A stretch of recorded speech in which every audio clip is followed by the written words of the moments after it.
A marvelous sun looked down from ecstasy's skies on words of deathless bliss, perfection's home.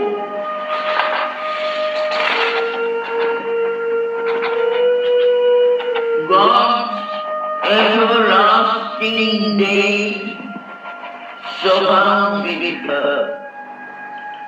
Domains appeared of sempiternal light, invading all nature with absolute joy.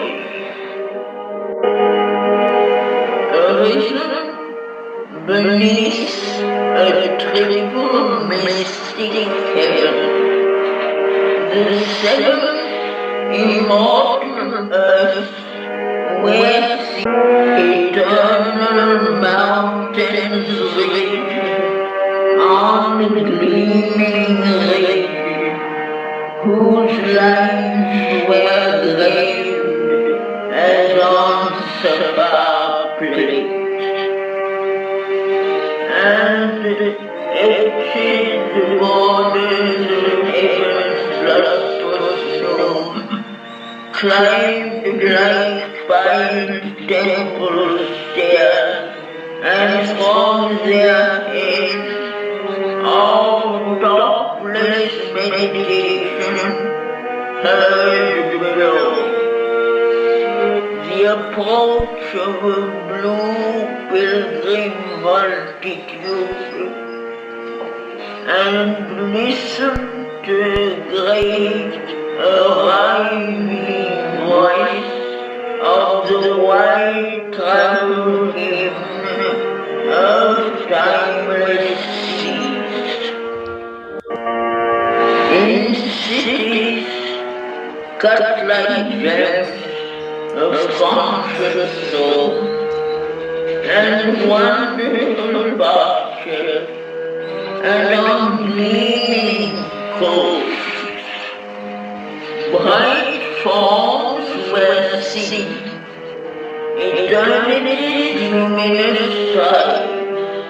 Above her, between Godhead's world, the spheres, wrapped mobile fixities, here blindly sought by the huge erring orbits of our stars.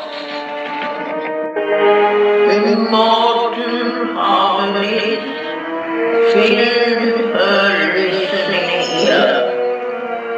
A great spontaneous utterance of the heights, on Titan wings of rhythmic grandeur born, poured from some deep spiritual heart of sound, strains trembling with the secrets of the gods.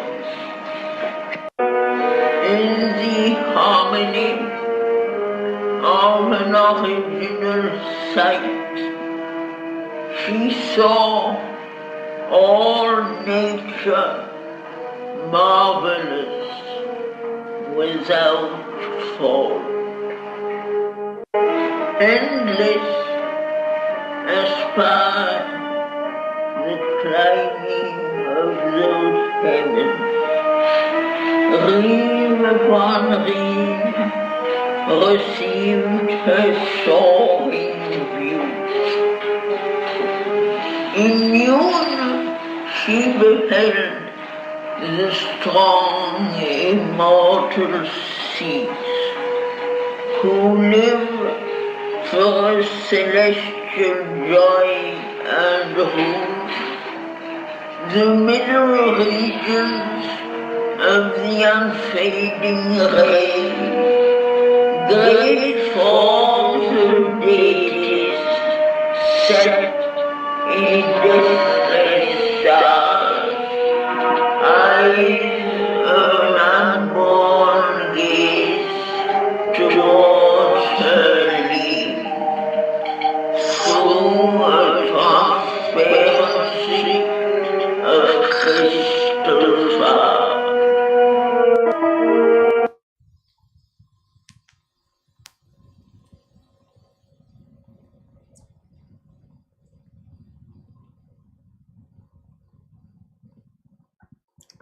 Good morning. So we're reading in Book 11, Canto 1. This is the last canto, except for the epilogue, which comes afterwards. Savitri has defeated death, and she was then thrust into this world of light and bliss. We could say the supramental worlds.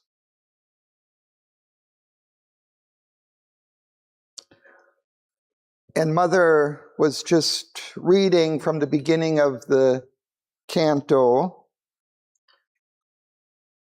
on page 671, describing these worlds. And we were reading this last time. And we see that there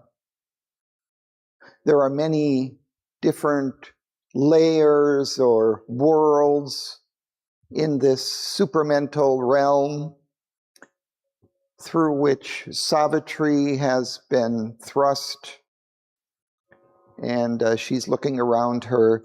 And there is described the scenery, the landscapes, the skies, the mountains of this realm. And then we see that there are cities consisting of many peoples living in that realm.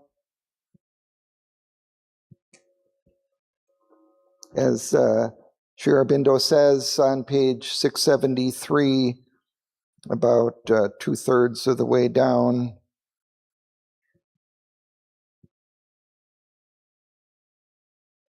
a glad eternity's blissful multitude around the deathless nations moved and spoke, souls of a luminous celestial joy, faces of stark beauty, limbs of the molded ray, in cities cut like gems of conscious stone, and wonderful pastures, and on gleaming coasts bright forms were seen, eternity's luminous tribes.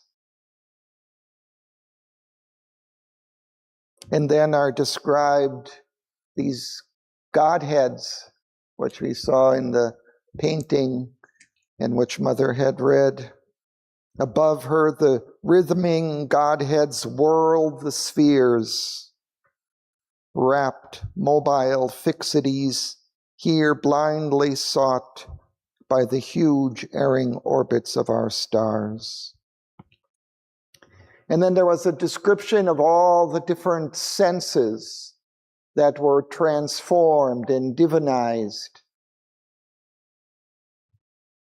as they were experienced in that world. The sight, the hearing, the smells.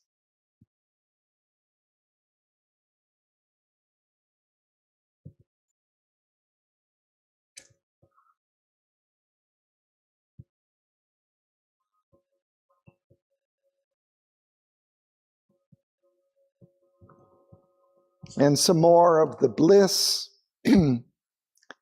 We reviewed this allusion to the Circean Isles, the island of Circe, this Greek legend in which there was this I don't know, goddess or magician who allured with these beautiful kind of sounds and sensations, and these sailors went there, but then were transformed into swine. So their pleasure or their divine delight was turned into this kind of sensual pleasure, and but then saved.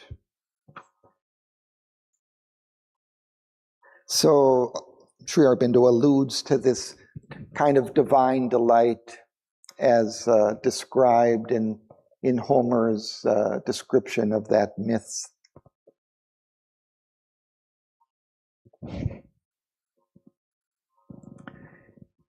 So, and then he describes further some of the beings that were there, and the divine delight that could be experienced there. So all of this, so these worlds are kind of introduced and described in the first part of this canto over 8 pages.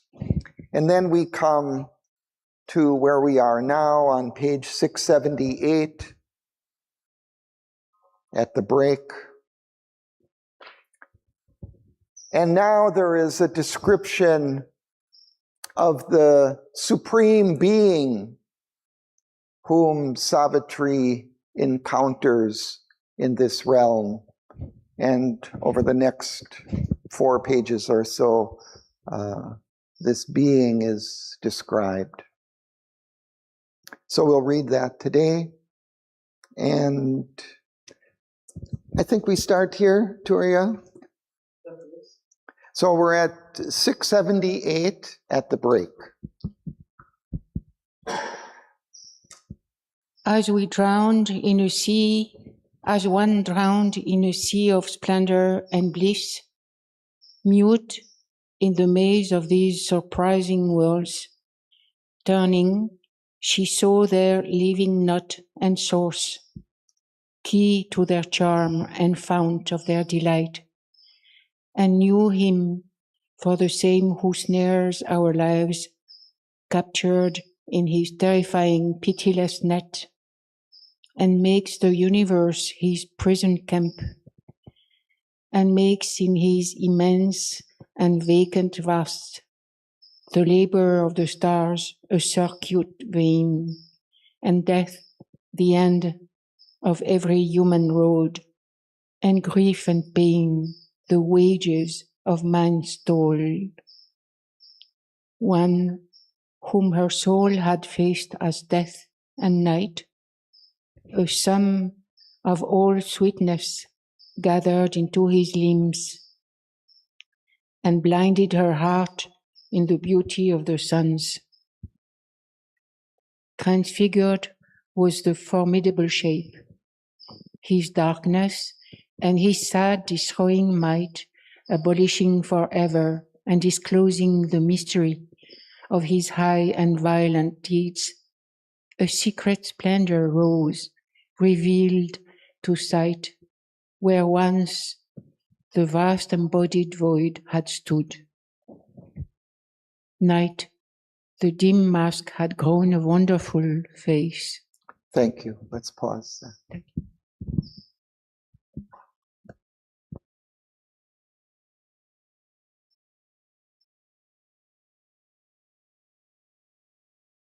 But we just pause for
Now, Margaret is asking about this transformation of death into this divine being and the deeper significance of that.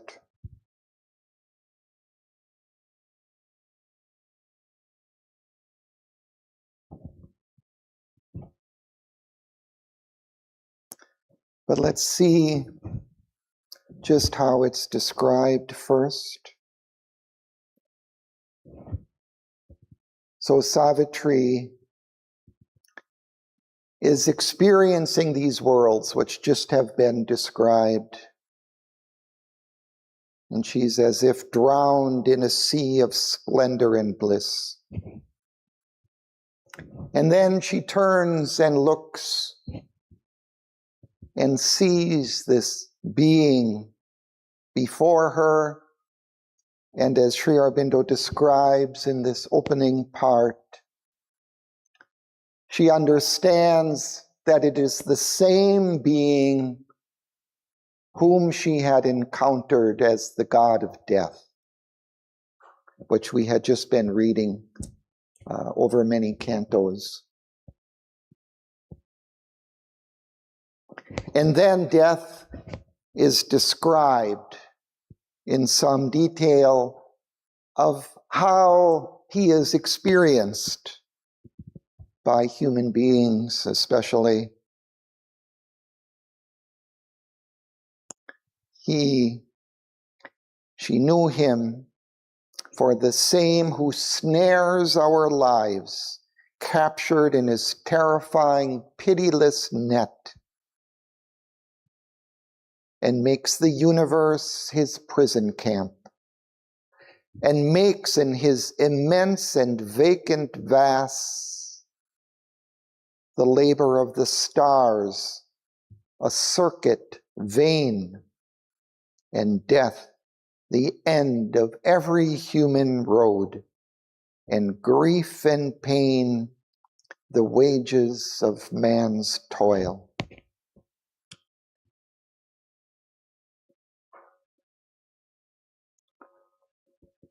So that is how we experience this being of death here in our ignorance. There in that supramental world, Savitri experiences him quite differently as the divine being himself. So the deeper significance is that even death, as we experience it, the divine is behind that. The divine is within all, even in grief and pain, the wages of our toil, and even in our death at the end of our human existence. Death,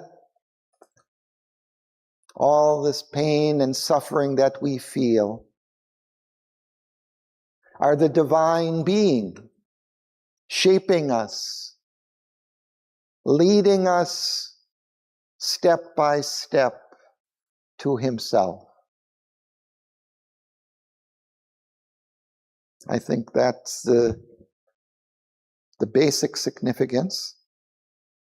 But when you say that the dynamic of it is such that he has already melted that shadow, he's already melted it with the light. Right. So, but she had to initiate that. So she had to become conscious in order for that to transform. Just to see both sides. Yeah. Yeah, I think that's right. She had to first conquer death. But how she conquers, yeah, it's she transforms him. His body is eaten by light, and so he is, in effect, seen differently, I think, in that light. He's transformed in that light. At one kind of basic, very kind of simple level, I think that we can experience is that the perception of death can change from being something terrible to being something, let's say, a part of our evolution, of our growth, a passage through which we repeatedly go in a sequence of lives. Savitri was in this reality of life, then she can speak. So that is the key. The reality of life to understand the reality of God. More, we see that the mighty transformation came on her. But she transformed and takes it forward into faith and life. That's the side of the because she accessed the reality of herself. Said she's transformed, you're saying? Yes. Where are you reading? This is the page 4 by 345.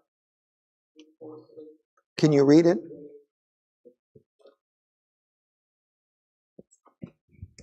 The mighty transformation is on earth, the halo of the indwelling faith, the immortals luster that has lifted faith, and intended its wisdom in a body power. Overflowing the air with the wind, in a flaming moment of apocalypse, so the divine seems to come. Yeah. So, yeah, she's reveals her divine reality of the supramental mother. And then, as you say, she sees, but also then she transforms death. All life is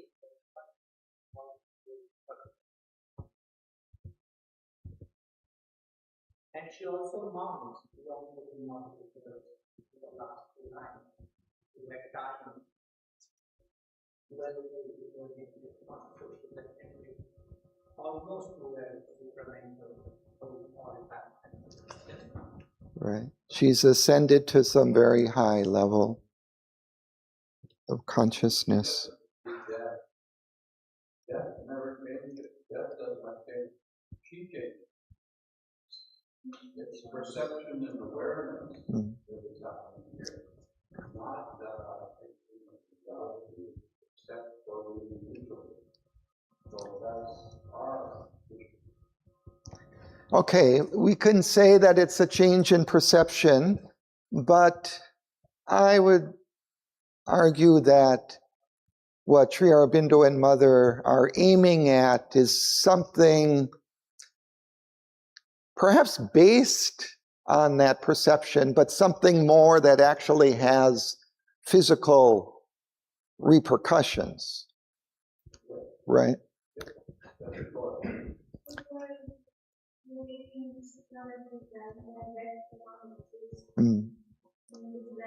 Right.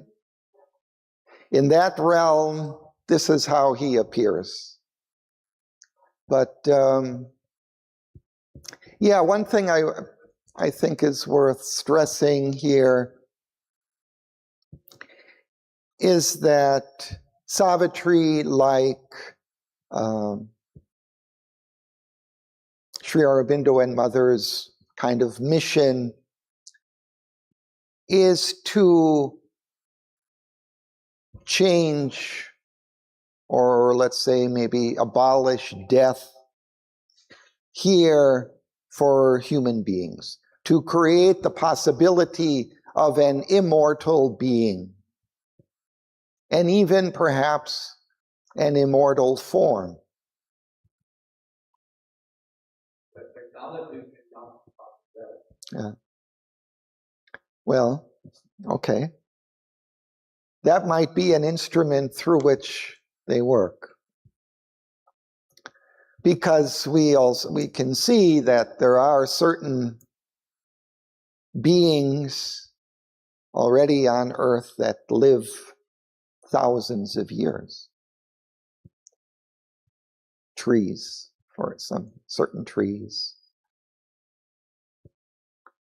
So, and then there are these experiments in modern medicine of attempts, looking at what is it that causes the death of the cell, and altering that gene or whatever so that that process doesn't occur. So there are these possibilities that we see already.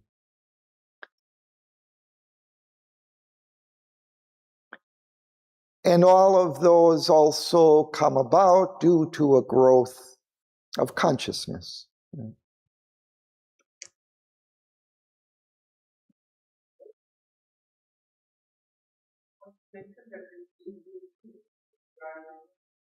As living not as soul of all the immortal thoughts. Yeah. That is the one from the Yeah, it's, as we'll see, it's the Supreme himself in a form, the Supreme Being, but he'll be described in a few different aspects, as we'll see. But I think as we go, maybe we'll discover a little bit more exactly what this transformation of death represents. But let's see more of how this being is described here. So let's continue. So the vague infinity, it's about 7 lines down. I start with the vague infinity. Yeah. The vague infinity was slain, whose gloom had outlined from the terrible unknown the obscure disastrous figure of a god. Fled was the error that arms the hands of grief, and lighted the ignorant gulf whose hollow deeps had given to nothingness a dreadful voice.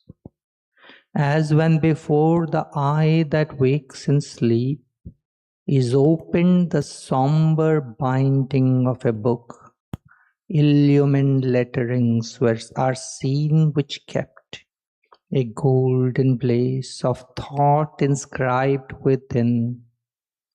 A marvelous form responded to her gaze, whose sweetness justified life's blindest pain. All nature's struggle was its easy prize.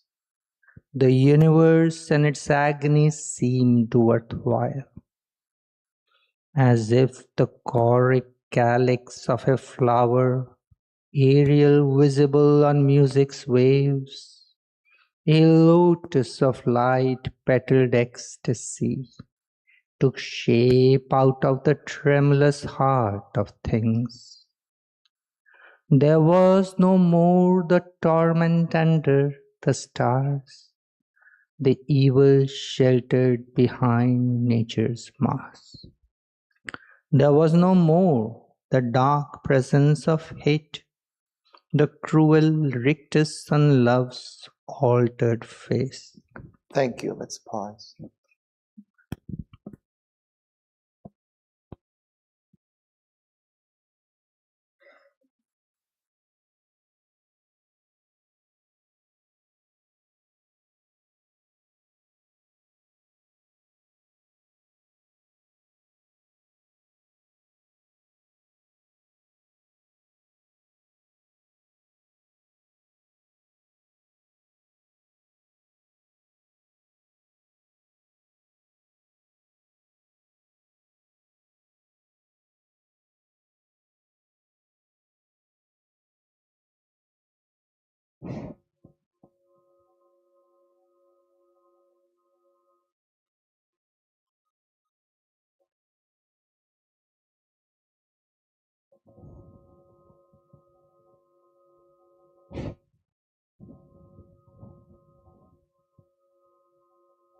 We see some more the change that death undergoes to her vision.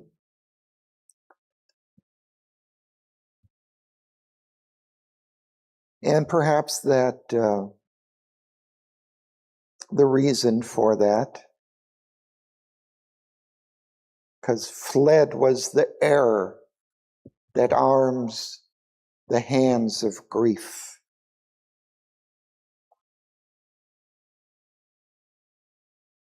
So it suggests an error in perception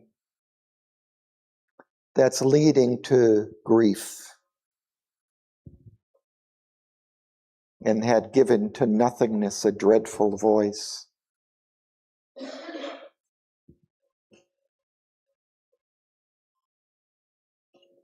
Oh, and lighted the ignorant gulf whose hollow deeps.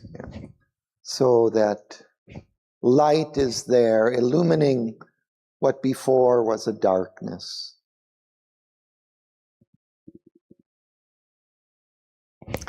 And then he uses this kind of analogy of what Sri Aurobindo writes about in his record of yoga as lipi, this kind of experience that he would have and that which we also might have in a kind of dream experience of when we see these illumined letterings, writing kind of in light, giving some kind of deep message to us. As when before the eye that wakes in sleep is opened the somber binding of a book, illumined letterings are seen, which kept a golden blaze of thought inscribed within. In that writing, the idea becomes luminous. It becomes absolutely revealed to the knowledge.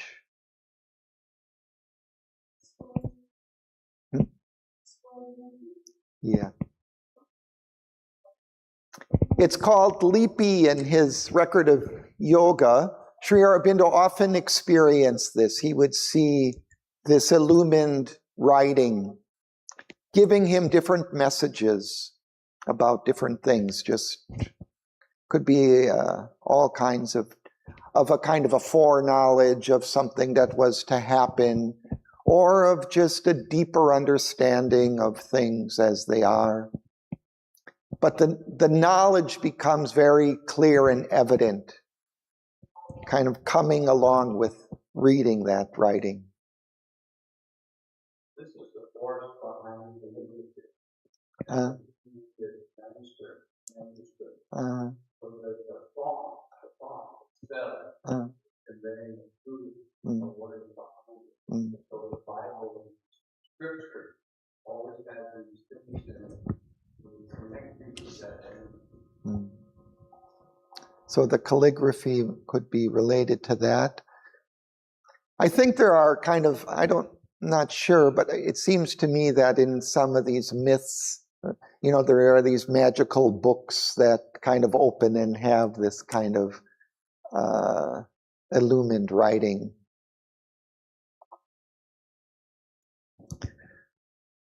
But what's clear, what this is conveying is that this being, as she sees him, he just is fully expressive of this deeper knowledge and truth within.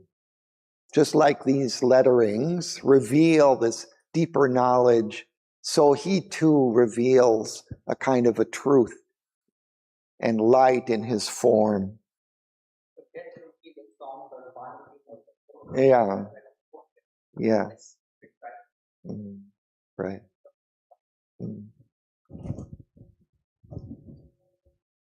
So a marvelous form responded to her gaze, whose sweetness justified life's blindest pain.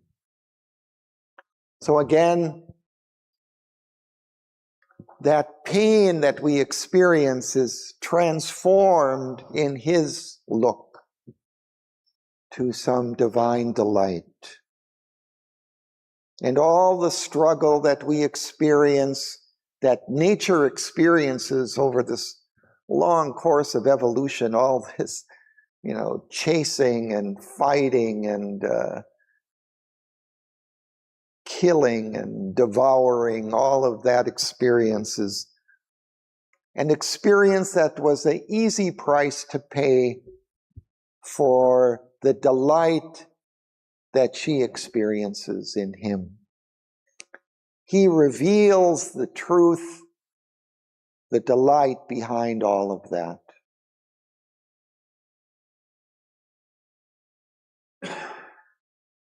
And then another metaphor is used,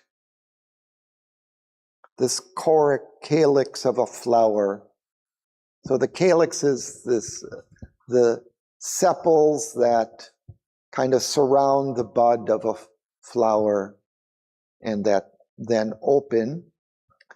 So again, within is this beautiful, delicate flower. But this is the kind of the covering over that opening. Choric calyx suggests a kind of a musical kind of quality to it.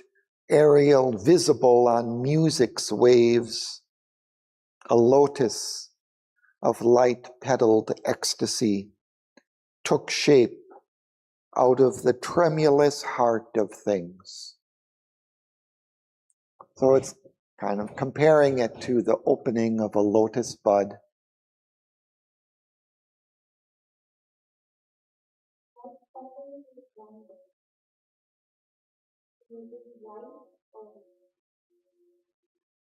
Light-petaled ecstasy. Yeah, so it's an ecstasy kind of surrounded by something very light and elegant, I think.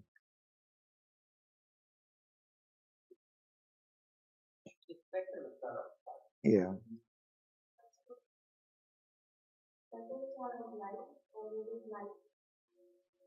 Yeah, he's just kind of joining the two words because they're characterized by that light.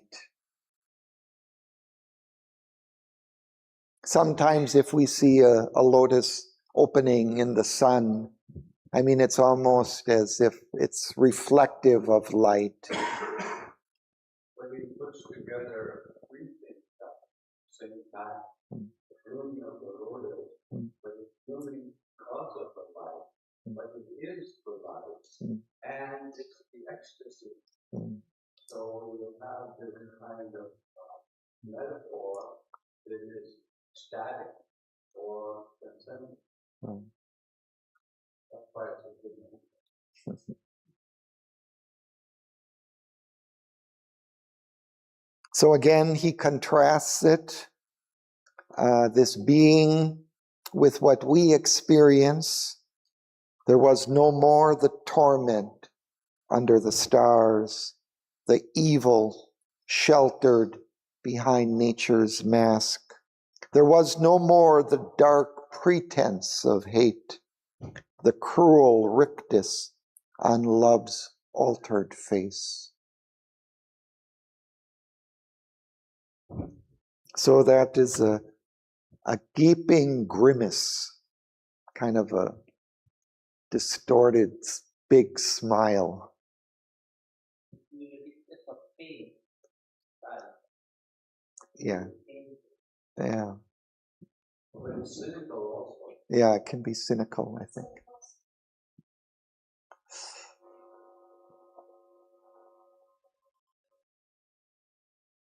But then, even this on love's altered face. So behind that kind of terrible kind of grimace is the divine love. But it's altered. It's transformed here into death.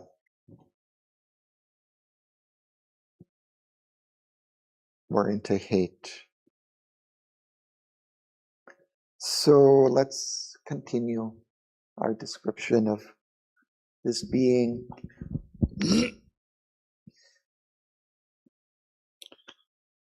Hate was the grip of a dreadful armor strife,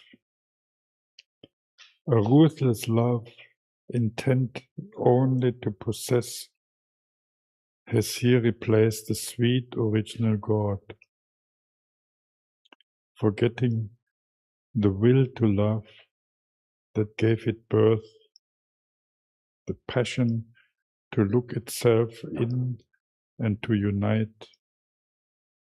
It would swallow all into one lonely self, devouring the soul that it had made its own by suffering and annihilation's pain, punishing the unwillingness to be one, angry with the refusals of the world, passionate to take, but knowing not how to give.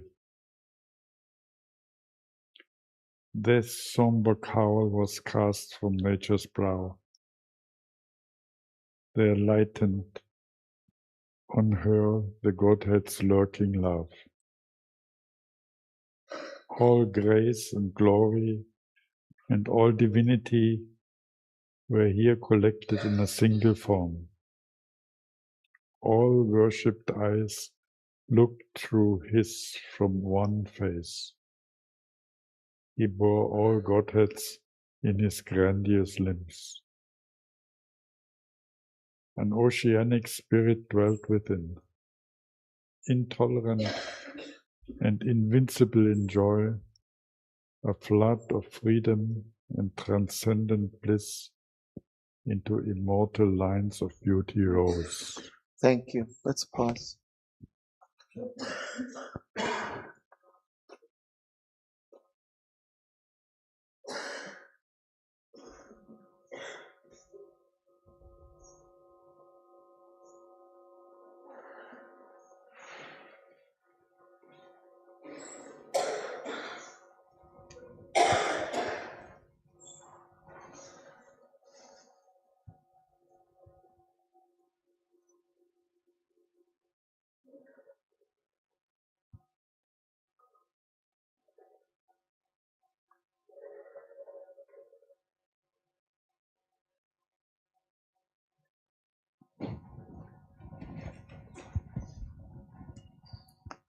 So we're kind of seeing the different elements of death and how they are kind of derivations or distortions of a truth that exists in this supramental realm. And here, Sri Aurobindo's talking about hate in particular, and how it was, as he mentioned, a pretense of, the dark pretense of hate, a pretense of love, in a sense, a changed love. And then he describes it, hate was the grip of a dreadful amour's strife. Yes, strife is struggle, kind of fighting. So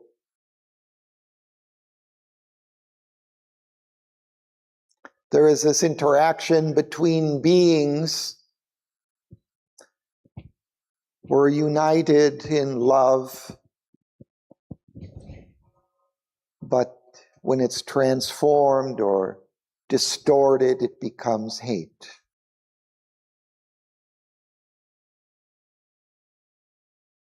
And then we see something of why that takes place. A ruthless love, intent only to possess, has here replaced the sweet original God, here in our world.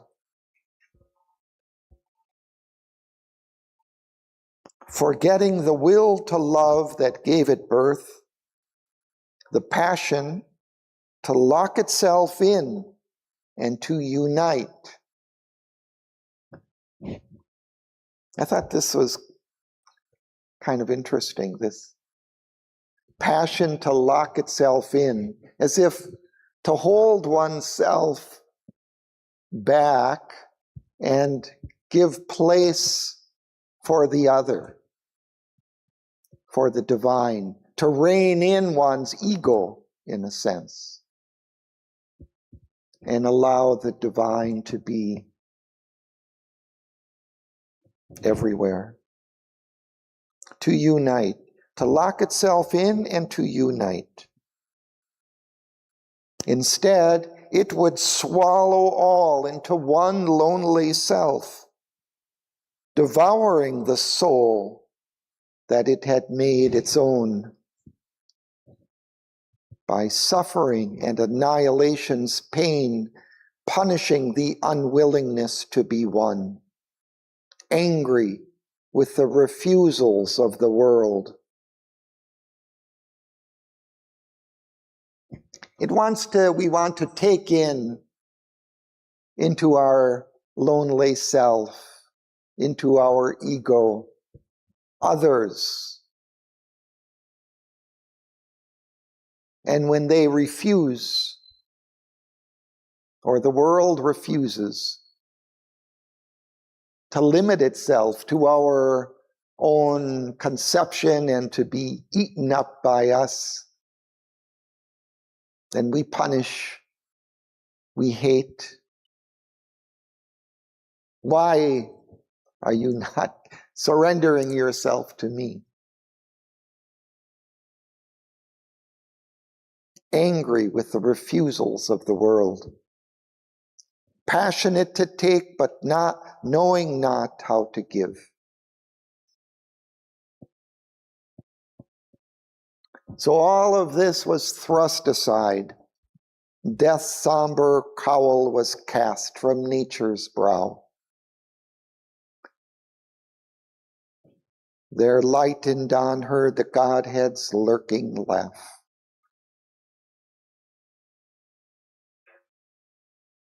Instead she sees the laughter of the divine in her interaction with this higher nature that's revealing of the divinity within.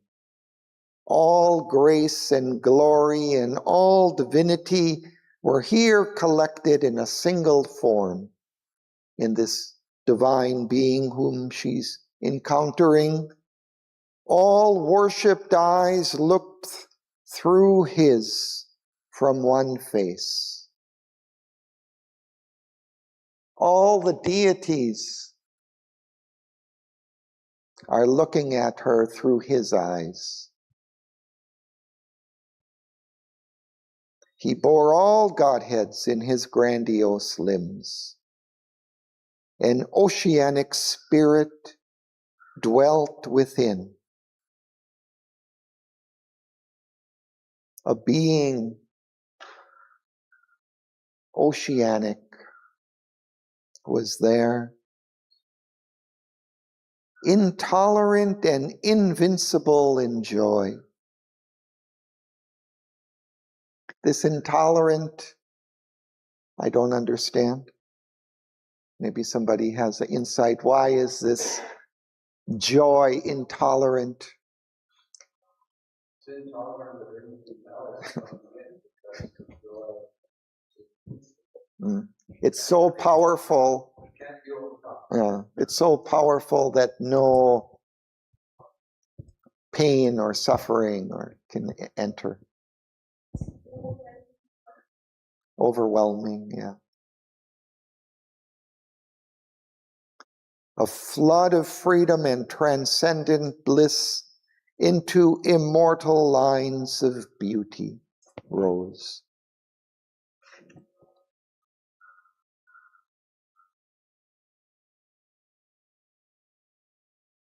Freedom also enters into that experience.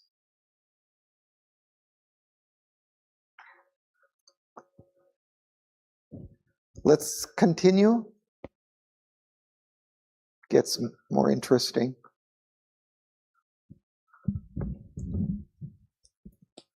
In him the fourfold being bore its crown, that wears the mystery of a nameless name, the universe writing its tremendous sense in the inexhaustible meaning of a word. In him, the architect of the visible world, at once the art and artist of his works, spirit and seer and thinker of things seen, Virat, who lights his campfires in the suns, and the star-entangled ether is his hold, expressed himself with matter for his speech. Objects are his letters, forces are his words, events are the crowded history of his life, and sea and land are the pages for his tale. Continue. Matter in his means and his spiritual sign. He hangs the thought upon a lash's lift. In the current of the blood makes flow the soul. He is the dumb will of Adam and of Claude. A will that without sense or motive acts, an intelligence needing not to think or plan. The world creates itself invincibly, for its body is the body of the Lord, and its heart stands Virat, King of Kings. Thank you. Let's pause.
Yeah, I'm not sure exactly the source. I think, let's see, I'm going to read a little of it.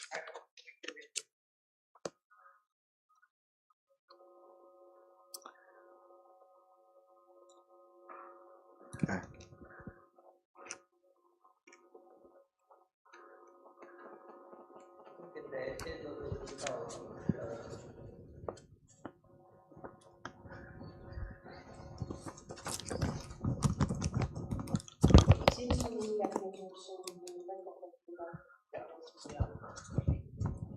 Okay, I have some from this dictionary, Lexicon of an Infinite Mind. So this is a kind of Savitri dictionary. So I'll read this. Virat. Purusha, the universal and or cosmic soul. God practical, Lord of waking life, who governs, preserves, and maintains the sensible creation, which Hiranyagarbha has shaped. Hiranyagarbha is going to be described next. The luminous or creatively perceptive soul. So then there's this other definition of three beings, whom Sri Aurobindo is going to describe here also. It says, and this is from Letters on Yoga, these two sets of three names each mean the same things. Vishva or Virat, the spirit of the external universe. Hiranyagarbha or Taijasa, the luminous, equals the spirit in the inner planes. And then, third, Prajna or Ishwara equals the superconscient spirit, master of all things and the highest self on which all depends. And then there's just one other reference from the future poetry. Virat, the seer and creator of gross forms.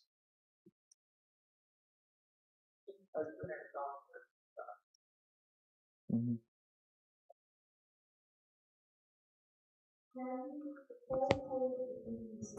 Yes, I know.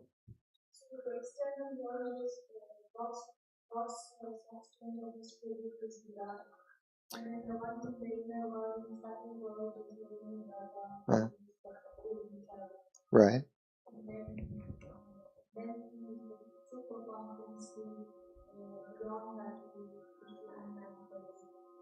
Well, and then is the Ishwara, and then the spirit above. You'll see these described here.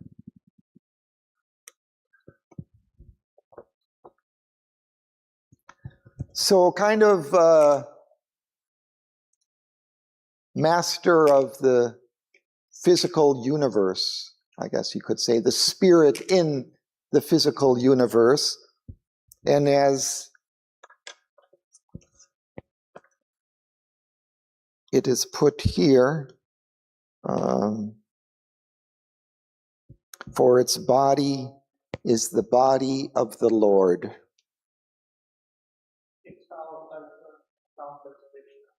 Uh-huh. So he has an experience of this. Arjuna has an experience in the Gita. So this is the being behind the physical universe.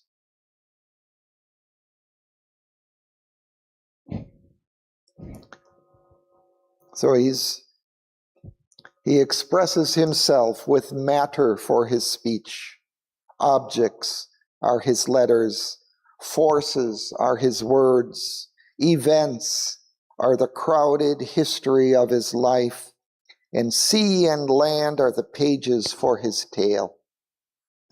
It's beautifully expressed here.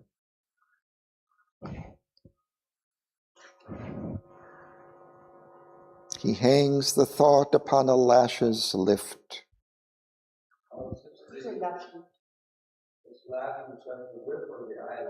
Eyelash. Yeah. You can put a, really deep thought into just, a movement of the eyes, eyelash. In the current of the blood makes flow the soul. He expresses himself through the physical. His is the dumb will of Adam and of Claude, a will that without sense or motive acts, an intelligence needing not to think or plan. The world creates itself invincibly, for its body is the body of the Lord, and in its heart stands Virat, King of Kings. So it's funny because here the manifestation, the physical manifestation is the creation of the God. And on another hand, we often see that it is the goddess which creates the Shakti and the Maya, which is the manifestation. So yes, often the Shakti is put forward as kind of the nature. But this is the spirit within, not the, well, although he's one with the outer form, but he is that spirit within it, the Purusha, as it started out, you know.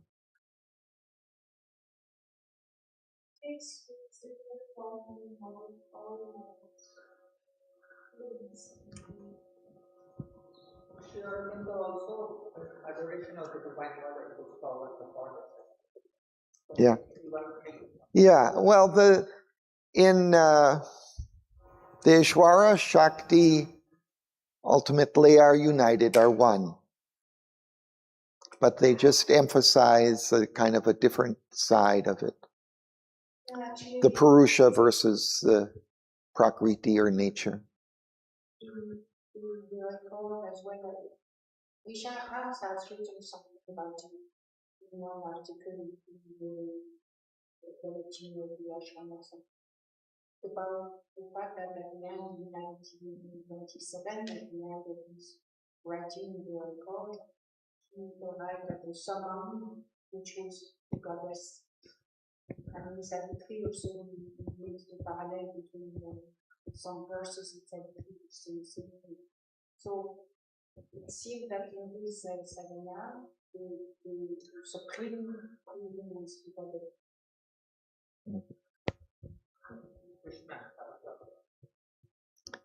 Yeah, ultimately they're one, the mother and...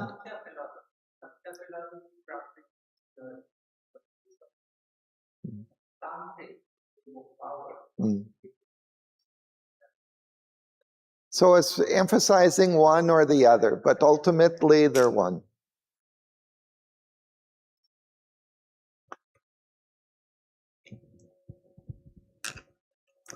Let's continue. So we go to Hiranyagarbha. In him shadows his form, the golden child, who in the sun-capped vast cradles his birth, Hiranyagarbha, author of thoughts and dreams, who sees the invisible and hears the sounds that never visited a mortal ear, discoverer of unthought realities, truer to truth than all we have ever known. He is the leader on the inner roads. A seer, he has entered the forbidden realms. A magician with the omnipotent wand of thought, he builds the secret uncreated worlds. Armed with the golden speech, the diamond eye, his is the vision and the prophecy. Imagist casting the formless into shape, traveler and hewer of the unseen paths. He is the carrier of the hidden fire.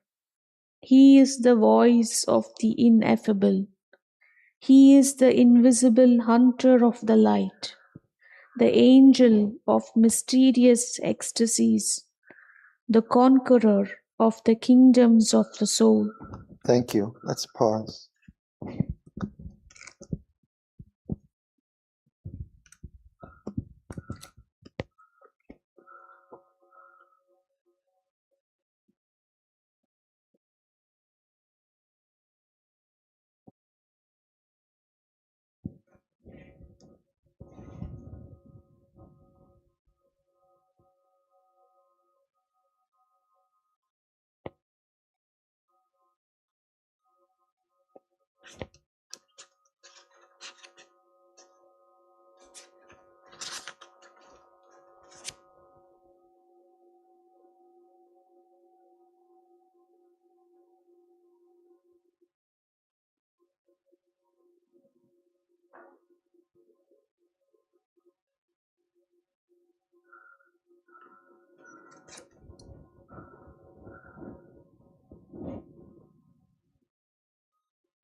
So there's a little more in this dictionary about Harinyagarbha. Sri Aurobindo says, the self that creates all these forms is Harinyagarbha, the luminous or creatively perceptive soul.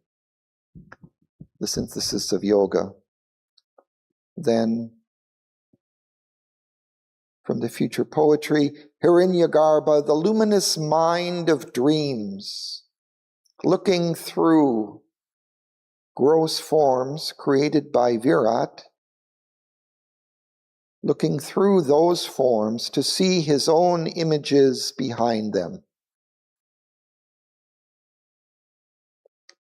And then, the golden embryo in Hindu cosmology, the name given to the golden-hued egg which floated on the surface of the primeval waters. In time, the egg divided into two parts, the golden top half of the shell becoming the heavens, and the silver lower half the earth. And then two,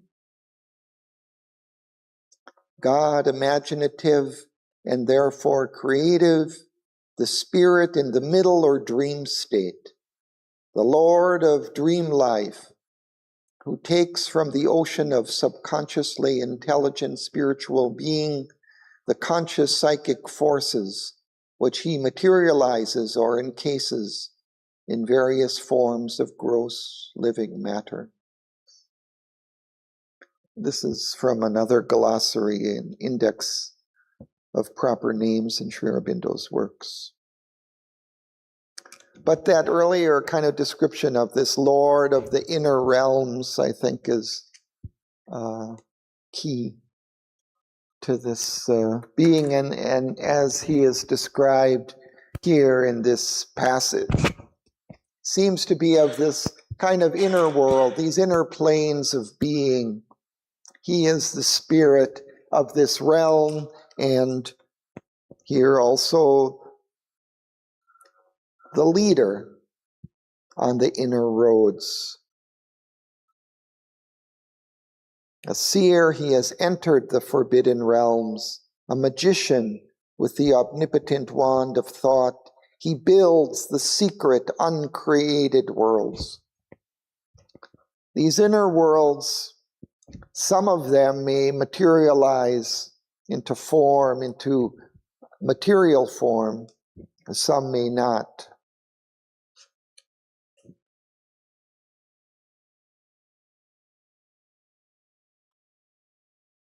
Imagist casting the formless into shape, traveler and hewer of the unseen paths.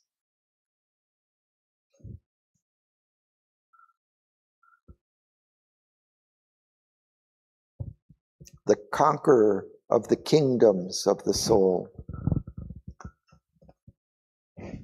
So all those realms through which Aswapati traveled in the first half of the book, those subtle realms of consciousness, so many different realms. Harinyagarbha, the spirit and leader of those worlds.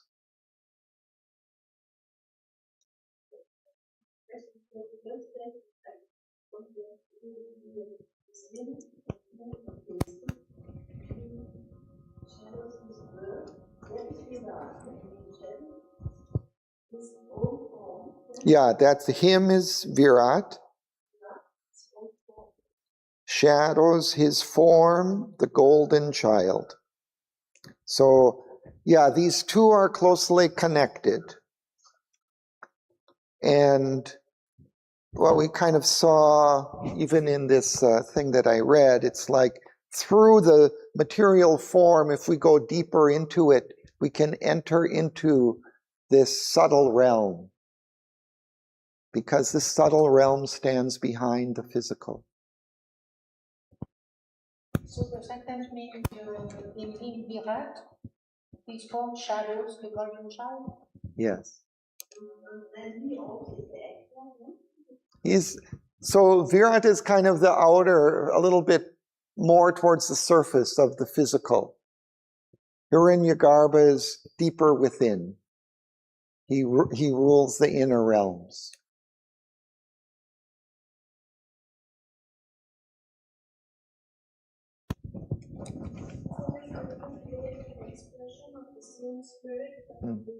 Yeah, these are just different aspects of this supreme being who are one.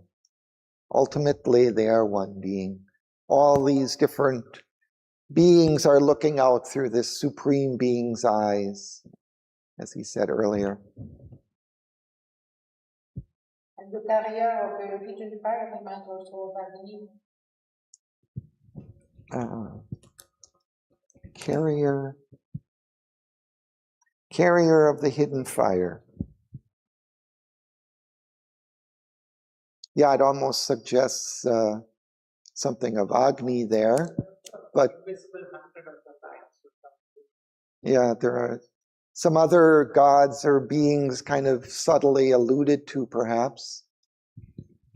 This hunter also, I think, is another Sarama, perhaps. Or yeah, this is all kind of, I think the origins even go back to Vedas for these things.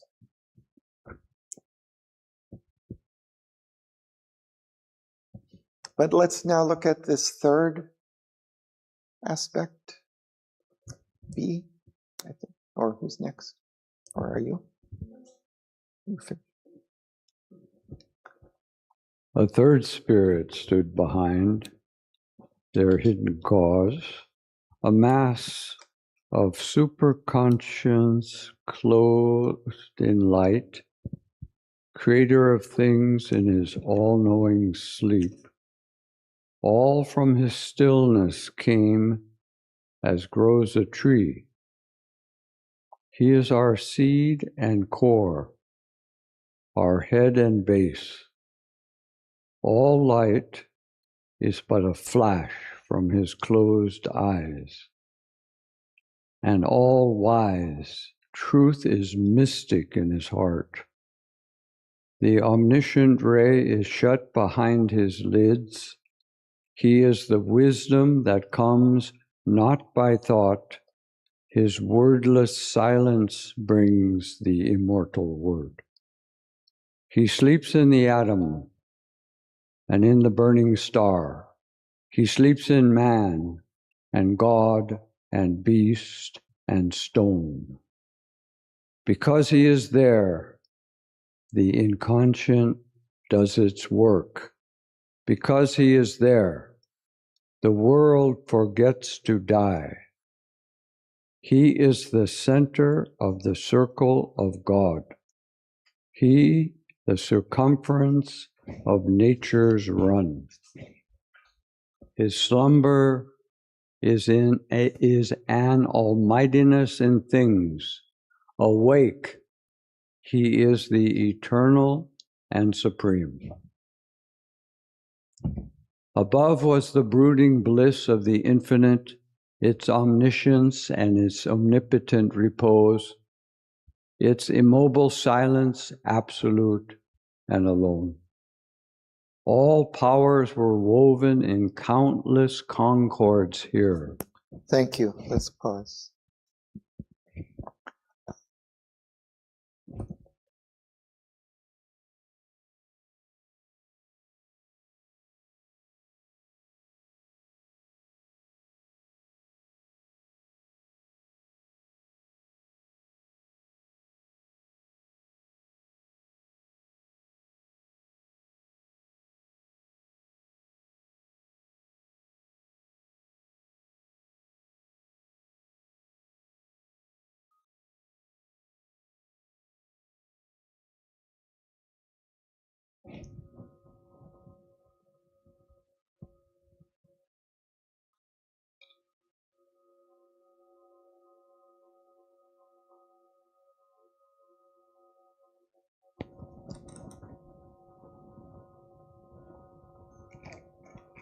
So based on what we had read in the lexicon here, it seems that this is the Ishwara, the third being that he had described, the cause of the other two, the superconscient being behind all, but not only behind all, he also is all. So that's kind of brought out in those lines. He is the center of the circle of God. He is the circumference of nature's run. Suggests he is not only at the center of all things, behind all things, but also he encompasses all things.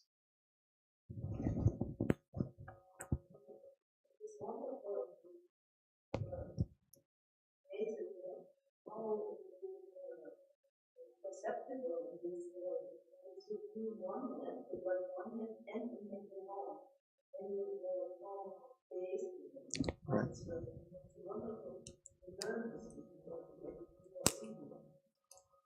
Yeah, there is this kind of unity of oneness with the many that we see. So he is that spirit, that one being who is behind all, and all of this are just surface expressions, faces of this one divine being.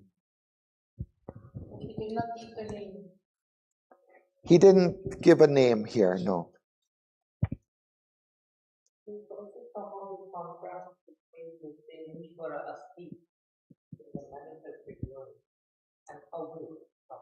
Right, yes. So again, that last part, or that particular sentence, brings out how he is united with the form also. That form, let's say unconscious or seemingly unconscious form, is his slumber, is his sleep. But then when he's fully awake, he is the supreme being. And then we have, I think, in that last sentence is that fourth realm above was the brooding bliss of the infinite, its omniscient and omnipotent repose, its immobile silence, absolute and alone. So just a brief description of the transcendent spirit above. And then all powers were woven into countless concords here. I think he's saying all these four powers are united in this being whom she confronts.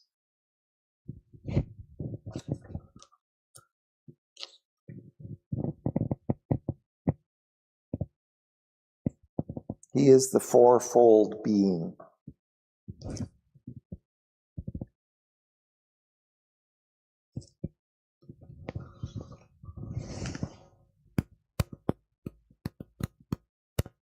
I think perhaps we will pause here. Huh?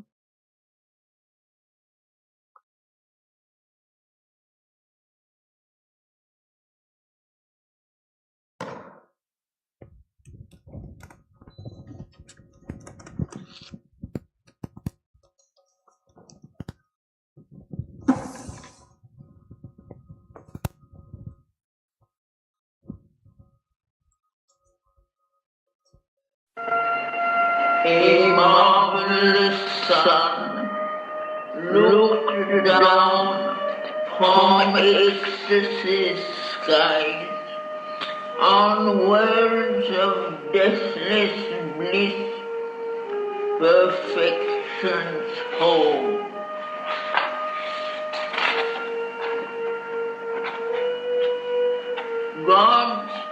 everlasting day surrounded her.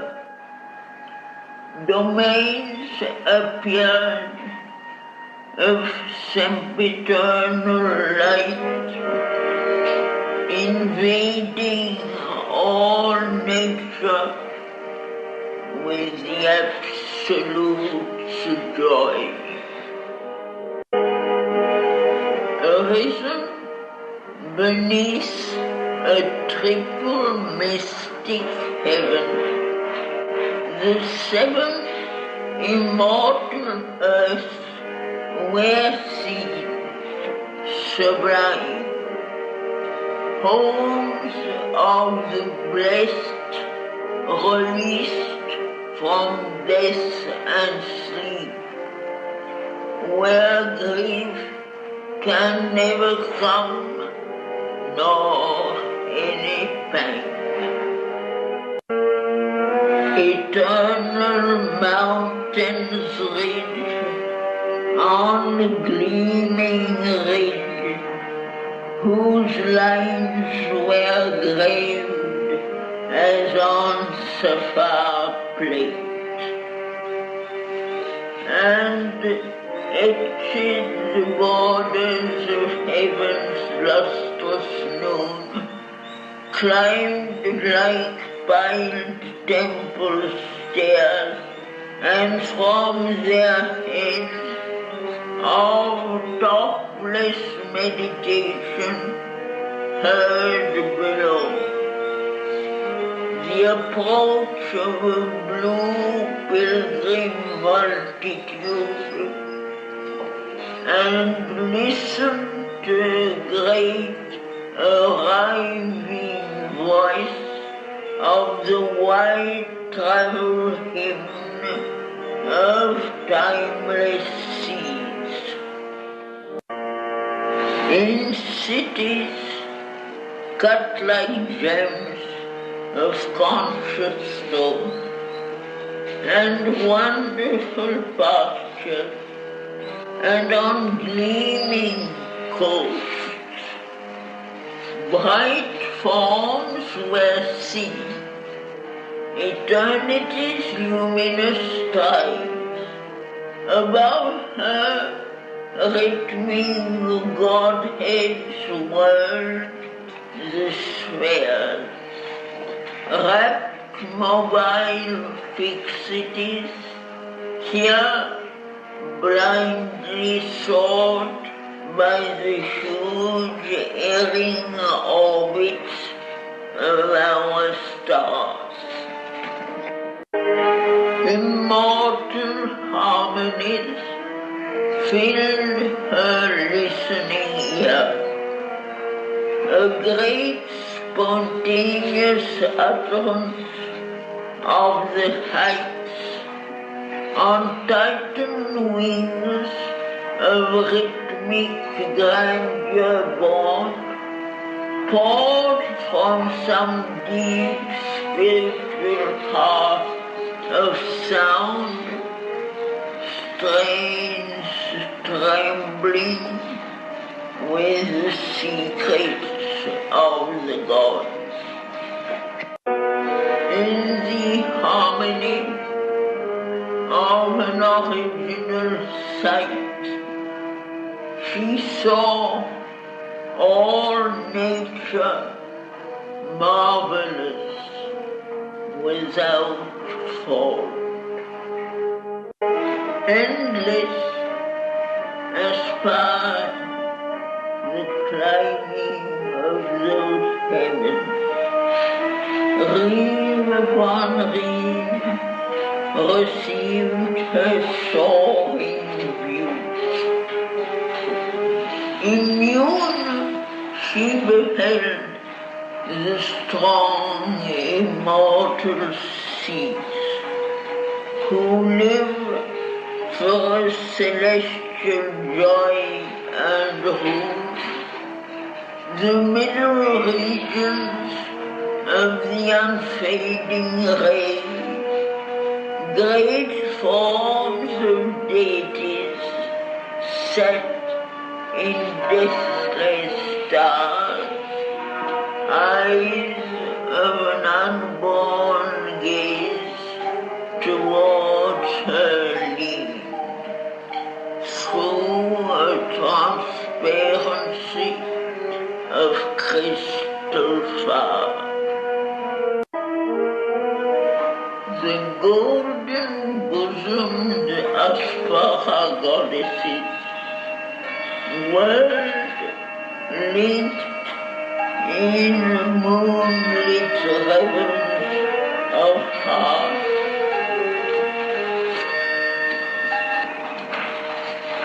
Wind-haired gondolas chanted to the ear the odes of that shape, the universal thought. The lines that tear the veil from deity's face, the rhythms that bring the sounds of wisdom's seed. Words of an infinite reach, crowned nature's stir, sunlit the soul's vision, and moonlight its dream. Into those heights her spirit went floating up. A secret splendor rose, revealed to sight, where once the vast embodied void had stood. Night, the dim mask, had grown a wonderful face. The vague infinity was slain, whose gloom had outlined from the terrible unknown the obscure, disastrous figure of a god. As if the gory calyx of a flower, aerial, visible on music's waves, a lotus of light, petaled ecstasy, took shape out of the tremulous heart of things. Death's somber cowl was cast from nature's brow. There lightened on her the Godhead's lurking love. All grace and glory and all divinity were here collected in a single form. All worshipped eyes looked through his from one face. He bore all Godhead in his grandiose limbs. In him the fourfold being bore its crown that wears the mystery of a nameless name. Spirit and seer and thinker of things seen, Bhavan, whose light his campfires in the sun, and the star-entangled ether is his hold. expressed himself with matter for his speech. In him shadowed his form the golden child, who in the sun-capped vast heralds his birth. Hiranyagarbha, author of thoughts and grace, armed with the golden speech, the diamond eye, his is the vision and the prophecy.